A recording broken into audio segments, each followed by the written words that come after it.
Good evening, everyone. It's been a year since I've been making videos, and 1 year ago plus, I restored this Stanley 9¼ block plane. And the most remarkable thing about it to me is how much I've come to enjoy this plane and how much I've used this plane. My only disappointment a year later with this plane in my video is that I didn't actually give it as much effort as I should have. I made it clean and functional and sharp, but it kind of looks really ragged, which is kind of interesting in itself, but I didn't respect it. And I've used this plane so much. I throw this thing in my bag if I've got to go somewhere. I often keep it here for little projects. Anyway, and so like a year later, after thinking about this plane and what I wanted to do, sort of a year later video, this plane came into my life. Picked it up for $2. And I've done nothing to it. I haven't taken it apart.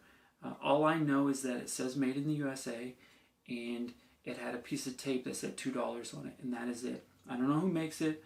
I don't even really know the true condition of this. And so what I'm going to do is I'm going to restore this plane to the best of my ability, make this thing as nice as humanly possible, and then I'm going to compare this plane to the one that I did a year ago and see which one I prefer and see how it turns out and use different skills that I've learned along the way.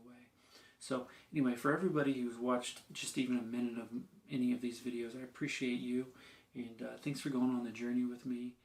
Okay, so we tried a new intro, so it feels weird to not say good evening, everyone. But we're just going to ignore that and pretend that I'm not struggling internally with that. Anyway, I really didn't know anything about this plane when I picked it up. It was just $2.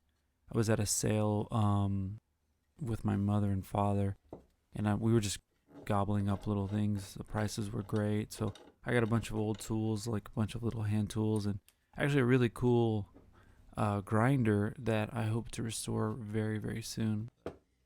Anyway, I didn't know who made this plane. I didn't really want to jack with it. It's kind of fun to take things apart for the first time in camera and kind of just be making decisions on the fly about what to do and what would be next.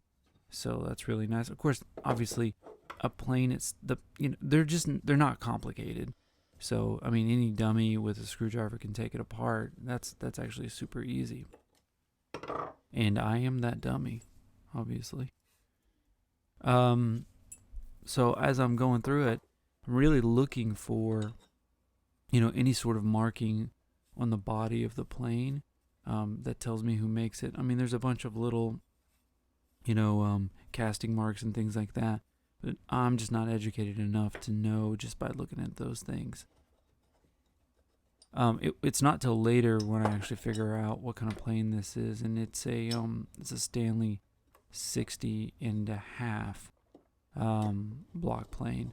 Another mass-produced block plane that was fairly popular because just how prolific it was. It was everywhere. I wasn't really sure what I'd be dealing with. I was hoping it wasn't a Craftsman, because the Craftsman planes that I've restored and used, they're not comfortable, and they don't seem to be made as well. But when I'm kind of doing this little overview after cleaning and disassembly, that's the first time that I noticed markings on the blade.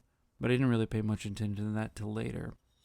Also, as we'll discover later, there is somebody who scratched in their name with it, which was really cool. I love things like that, little pieces of ownership throughout the years.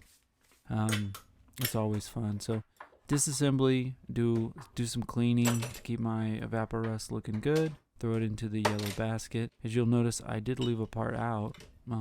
If you see it on the screen, shout it out now at your computer. Anyway, found the part later and threw it in. It's always kind of cool after evaporust. It never ceases to sort of amaze me, what things look like afterwards. And with this plane, I really wanted to give it, the full treatment. So we went to the citrus strip. I have finally perfected how to use this stuff, so I'm getting really good results. And then for a lot of the metal pieces, for a lot of the metal pieces, you hit it with a wire wheel. That thing, a wire wheel shooting them out of my hands, happens way more than I care to admit. But whatever, we're all human. At least some of us are. This is such a great reveal. Like evaporust, then to the wire wheel. The metal's clean and rust free, and then after the wire wheel, it just really shines. It's always exciting. So I'm using this Farm and Implement paint from Krylon that was suggested by Hand Tool Rescue. The old style paint that they used to use on things like this was a process called Japanning, and maybe that was also what the paint was called. So this sort of is a cheap way to achieve a similar look to that. I'm kind of on the fence on it. Sometimes I think, why don't I just paint things whatever color I want? Anyway, so the blade, plain iron, was in really rough shape. And truthfully, that's probably one of the reasons, like, at the end of this video, I'm not extremely pleased with this. I had to just do everything I could to correct the grind on it. And, I did okay. Just, I think it started off rough, and, you do what you can. So I also flattened the bottom of the plane. I like to put paste wax on everything to help keep it rust free. I have enough humidity around where I'm at that things will rust like super quickly. But overall, for like trying to put some effort into how a plane looks and also functions, I'm pretty pleased with this. I was doing research after I learned that it was a 60.5 to see what other people said about it. So because my comparison really goes down to I prefer my 9.25 over anything else. And I don't know, I just don't know if that's just my experience or somebody else. But anyway, so now we're going to go into some beauty shots.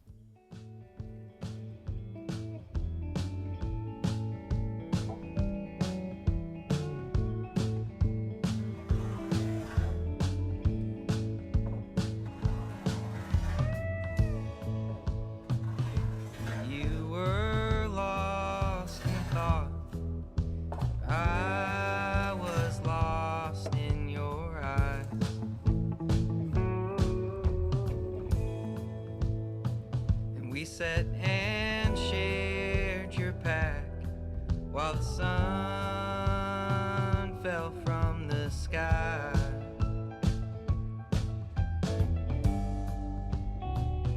Sometimes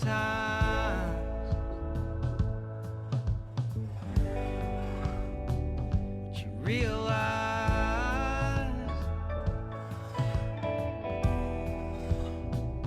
sometimes all you need is right in front of you. Alright, so it's been a few days since I recorded the first video where I did the little introduction, and then it's been a few days since I did the restoration from those few days. Here's how we turned out, right? So I don't like it. I'm not sure why. I worked really hard, and the plane looks really nice, but I don't like it. I'm going to go back to the Stanley 9.25. It looks rougher, but it seems to function better. And I'm not sure what that is. I'm certainly not an expert, but after spending time with both planes and using them like side by side, doing essentially the same functions, I have found that I like the way the 9.25 feels in my hand better, and it does seem to give me better results, which is not what I expected. Actually, I really thought the adjustable throat plate and all the extra time to reflatten the bed, and, all the things that I did for this would make me like this plane better. It looks better. I mean, there's no question about that. But it doesn't feel better, and I think with the plane, that's part of it. It needs to function, but it also needs to feel good. If you're cramping while you're using it, it's not doing its job. I did have a lot of problems, as I spoke about in the video, with the blade on this, and I don't know if maybe that's a reason my results are a little off. Anybody that has experience with these planes, I'd really like to hear.